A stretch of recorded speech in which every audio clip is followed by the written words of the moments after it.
बिस्मिल्लाहिर्रहमानिर्रहीम। अस्सलाम वालेकुम। दोस्तों कैसे हैं आप? आई डू होप आप अच्छे होंगे जी। आज है जी 18 जुलाई और ट्यूसडे का दिन है और एक लेटेस्ट अपडेट जो है इमिग्रेशन के हवाले से, स्टूडेंट्स के हवाले से, जो एक वेरी बैड जिसको कहेंगे सैड न्यूज़ है जी, वो मैं आपके साथ शेयर करना चाह रहा हूँ। उसमें यह है कि पहले जो लॉ एक चल रहा था जिसमें यह था कि कोई भी स्टूडेंट जो है अगर उसको स्किल्ड वर्कर वीज़ा की ऑफ़र आती है तो वो अपना वीज़ा जो था वो स्विच कर सकता था एनी टाइम विदाउट, अगर उसकी डिग्री चाहे मुकम्मल हुई है या नहीं हुई, लेकिन यह है कि अगर उसको ऑफ़र है तो वो अपना वीज़ा जो था वो स्विच कर सकता था। लेकिन उसके बाद एक लेटेस्ट अपडेट आई और उसमें लॉज के हवाले से होम ऑफिस की जानब से अनाउंसमेंट्स आई कि 24 जनवरी जो होगा 2024 नेक्स्ट ईयर जो है, तब से हम ये चेंज करेंगे कि जी कि आप अपनी जो डिपेंडेंट्स हैं आप उनको नहीं ला सकेंगे until unless if you are going for a PhD जो है। इसके अलावा चाहे आप लेवल 7 के हैं या जो भी आप स्टडी के लिए आएंगे, आप अपने डिपेंडेंट्स को नहीं ला सकेंगे। फिर उसके बाद 24 जनवरी 2024 का ही अनाउंस किया गया कि जी के जो हम सब एक्सपेक्ट यही कर रहे थे कि ये वाला सिस्टम जो है या ये वाला जो अभी नया चेंजेस लेके आए हैं ये भी 24 जनवरी से ही लागू होगा कि जी आप अपनी डिग्री मुकम्मल करने के बाद जो है आप स्किल्ड वर्कर वीज़ा के ऊपर स्विच कर सकेंगे। लेकिन अनफॉर्चुनेटली यस्टरडे जो है ये इसमें चेंजेस की गई हैं और ये जो 17 जुलाई जो 3 बजे जो आफ्टरनून 3 PM जो है उसके बाद का इसको इमीडिएट इफेक्ट जिसको कहते हैं वो कहा गया है। और उसमें यह है कि skilled worker visa start to apply जो है। It's important to note that changes relating to a dependents of a students visa holders and switching from a student visa, इसमें दोनों आ रहे हैं जी, dependents of a student visa holders and switching from a student visa to will come in fact at 3 PM जो है on 17 July जो है। And there for depart from the जो कन्वेंशन चेंजेस इमिग्रेशन रूल्स जो है come in to force no earlier than 21 days after there being late in the parliament जो है। अब इसका मतलब ये है कि जो स्टूडेंट अभी करंट यूके में होंगे, अगर उनको स्किल्ड वर्कर वीज़ा ऑफर भी आती है तो वो उसमें स्विच जो है वो नहीं कर पाएंगे अनटिल अनलेस जो है वो अपना जो उनकी डिग्री जो है वो मुकम्मल ना हुई हो। सेम ऐसे ही है जैसे पीएसडब्ल्यू था कि जी कि पहले आप अपनी डिग्री मुकम्मल कीजिए, फिर आप उसके बाद पीएसडब्ल्यू पे जाएंगे, फिर आपको अगर स्किल्ड वर्कर वीज़ा जो है वो ऑफर आती है तो उसमें आप चेंज कर सकते हैं। लेकिन ये वाला जो है इसमें अब बहुत से लोग जो हैं वो बैडली स्टक होंगे। ऑब्वियसली जो एम्प्लॉयर्स हैं, जो कंपनीज है जिन्होंने उनको जॉब्स ऑफर की हैं, उनकी भी कोई अपनी प्लानिंग्स होंगी, वो भी इससे इफेक्ट होंगे। और जो स्टूडेंट्स जो हैं जिन्होंने ऑलरेडी जो है वो अपनी स्टडी छोड़ चुके हुए थे, यहाँ भी वेट कर रहे थे अपनी डेट्स का, अपॉइंटमेंट्स का या आगे चीज़ें उनका ऑब्वियसली कोई ना कोई प्लान्स होंगे, वो उसमें भी जो है वो हर्डल्स आएंगी। तो क्या ये सारे जो स्टूडेंट्स जो अपनी स्टडी को मुकम्मल नहीं कर पाए और वो उन्होंने स्किल्ड वर्कर वीज़ा के ऊपर जाना था, या वो जो प्लानिंग में थे या इस तरह की सिचुएशन पे थे, या बहुत से लोग जो थे वो एफएलआर डाल के बैठे हुए थे कि जी के जो ही उनको वीज़ा मिलेगा वो इमीडिएट उसके ऊपर चेंज कर जाएंगे। फिर बहुत से लोग जो थे वो स्टूडेंट्स वो कहते थे कि जी हमने फ़ी वेवर की एप्लीकेशन डाली हुई है कि थोड़ा सा टाइम हमें मिल जाएगा, उतनी देर में हम स्किल्ड वर्कर वीज़ा पे चले जाएंगे। लेकिन वो सब के सब जो है उनके जो प्लानिंग थी उस पर वो पंजाबी के अंदर ने पानी पै गया।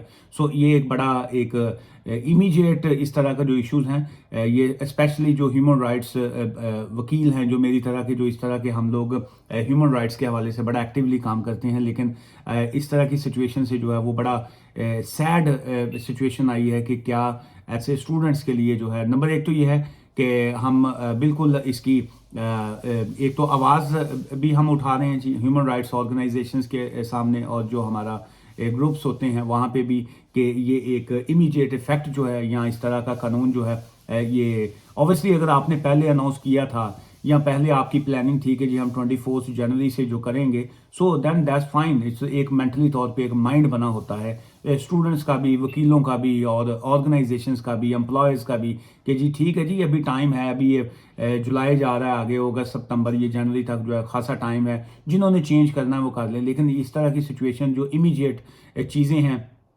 वो जो है वो खासी नेगेटिव हैं। ऑब्वियसली जैसे पहले रवांडा के हवाले से इश्यूज आए थे कि इमीडिएट बेसिस के ऊपर जो था वो जी हम वो वहाँ पे असाइलम सीकरों को भेजा जाएगा, फिर वो लिटिगेशन आ गई, फिर केस चले, अल्टीमेट जो है वो होम ऑफिस ने केस लूज़ किया। लेकिन अभी बहरहाल वो जो लास्ट उसका रिजल्ट है वो अभी बाकी है। सो सेम इसी तरह मैं ये समझता हूँ कि शायद ये वाला जो है इम्पैक्ट जो यहाँ होम ऑफिस की जानब से ये आया है, इसकी भी आवाज़ उठेगी, इसके भी केसेस चलेंगे, इसका भी होम ऑफिस का या गवर्नमेंट का ये फैसला जो है वो चैलेंज किया जाएगा, कोर्ट्स में जाया जाएगा। लेकिन क्या उससे रिजल्ट क्या निकलता है और जो होम ऑफिस है वो अपनी प्ली क्या लेता है, वो उनका अपना इसके ऊपर स्टेटमेंट क्या आती है। फिलहाल तो वो ये कह रहे हैं जी कि चूंकि नॉलेज में ये आ रहा है, उनके नॉलेज में ये आ रहा है कि बहुत से स्टूडेंट जो हैं वो पैसे दे के वीज़ा जो है वो उसको ख़रीद रहे हैं, और जो बहुत से एम्प्लॉयज़ जो हैं वो स्किल्ड वर्कर वीज़ा जो है वो उसको बेच रहे हैं, सेल कर रहे हैं। सो ये सेल परचेज जो है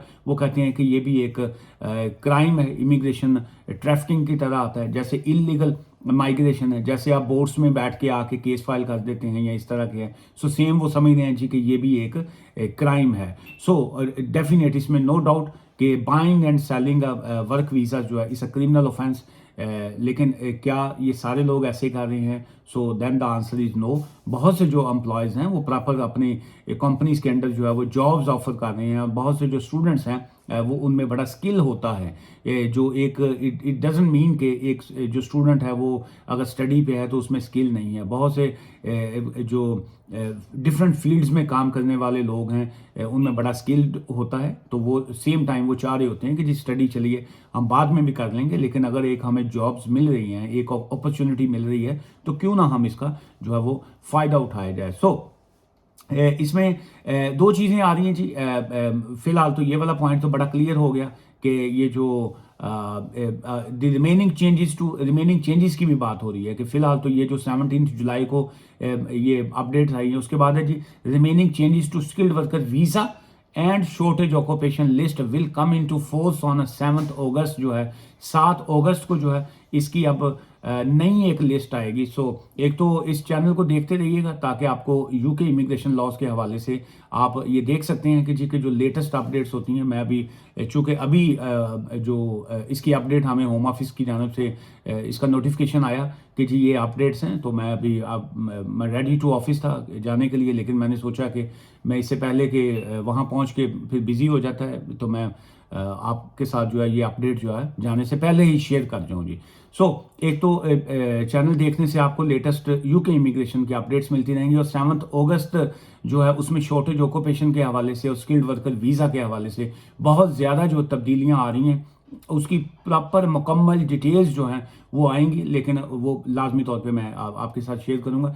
अच्छा, उसमें फिर building jobs added to the shortage occupation list जो है उसको भी जो है ये बिल्डिंग वर्क जो है उसको भी उसमें शामिल किया गया है जी।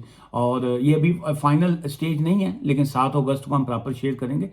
लेकिन इसमें मुख्तलिफ फ़िलहाल जो एडिड है उसमें माइग्रेशन एडवाइजरी कमेटी जो है MAC जो इनकी है, they all jobs in a following occupation in a construction are being added to the list. फिलहाल उसको तो उसके तो चूंकि कोड भी इन्होंने दे दिए थे स्किल्ड वर्कर वीज़ा में, जैसे ये ब्रिकले एंड मेसन्स वाले हैं, रूफर्स आ जाते हैं जी, रूफ टाइलर्स एंड स्लेटर्स हैं, कारपेंटर्स एंड ज्वाइनर हैं, कंस्ट्रक्शन एंड बिल्डिंग ट्रेड जो है वो चीज़ें आ रही हैं, प्लास्टर्स जो करने वाले हैं। सो ये सारी जो है शॉर्टेज ऑक्यूपेशन में आ रही हैं। सो अगर आप असाइलम सीकर हैं और आपका केस जो है अगर पेंडिंग है, 1 साल हो गया अभी तक केस का फैसला नहीं आया, तो आप बिल्कुल आप परमिशन टू वर्क जो है वो उनसे डिमांड कर सकते हैं जी। और परमिशन टू वर्क लेने के बाद ये जो बिल्डिंग कंस्ट्रक्शन वर्क है इसमें शॉर्टेज भी है और इसमें इनकम भी अच्छी है, और जो लोग जो है वो बहुत ज़्यादा कर रहे हैं। सो इसलिए अगर आप इससे रिलेटेड आते हैं तो बिल्कुल आपको करना चाहिए जी। फिशिंग जॉब्स जो हैं एडिड टू वो भी शॉर्टेज ऑक्यूपेशन में शामिल की गई है जी। इसमें सेक्शन 43 है नेशनलिटी एंड बॉर्डर्स एक्ट 2022, उसके मुताबिक the jobs for a fishing industry in the following occupation जो है also added to the shortage occupation आ गई। ये एग्रीकल्चर जो आ जाता है जी, fishing trade not elsewhere classified, लेकिन ये उसका कोड जो है उन्होंने 5119 के नाम से दिया जी। फिशिंग एंड अदर जो चीज़ें इसमें रिलेटेड है जी।